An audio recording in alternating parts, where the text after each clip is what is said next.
Netflix компани нь олон улсад дэлгэцийн бүтээлийг төлбөртэйгээр үзэх үйлчилгээг санал болгохын зэрэгцээ дэлгэцийн олон цуврал бүтээл баримтат киног үзэгчдэд төлөвлөдөг билээ. Тус компани 2018 онд телевизийн шоу нэвтрүүлгүүд, цуврал кино, импортын дэлгэцийн бүтээлүүд зэрэг нийтдээ 700 гаруй контентийг гаргахаар төлөвлөжээ. Эдгээрт 8 тэрбум Америк доллар зарцуулагдана хэмээн урьдчилсан төлөвлөгөөнд нь тусгагдсан байна.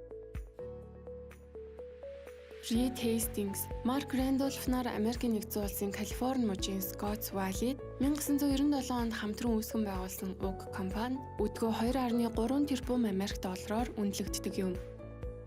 Тус компани 2017 оны байдлаар дэлхийд даяар 117.6 сая гишүүн хэрэглэгчтэй болох нь тогтогджээ.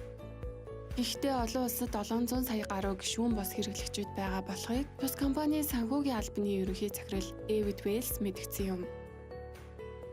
2014 оны 12 дугаар сард Netflix-ийн бүтээл Марко Поло цуврал нээлттэй хийж байсан. Уг цуврал 2 улирлын турш дэлгэцнээ гарсан боловч Netflix компани 200 сая Америк долларын алдагдлалд орсон тул компани зүгээс цувралыг үргэлжлүүлэхгүй болсноо зарласан юм. Цувралд Хувлай хаан болон түүний дэргэд элч төлөөлөгчөөр ажиллаж байсан түүхэн аялагч Марко Поло мөн 13 дугаар зууны үеийн Монголын түүхэн үеийг өгүүлэх бөгөөд нэг анги нь 48-аас 65 минутын урттай ба эхний бүлэг буюу нийт 10 анги нь 2014 оны 12 дугаар сард цацагдсан юм. Харин 2 дахь бүлгийн 10 анги 2016 оны 7 дугаар сард үзэгчдэд хүрч байсан боловч үүний дараа дахин шинэ анги хийхгүй болсныг мэдгдсэн юм.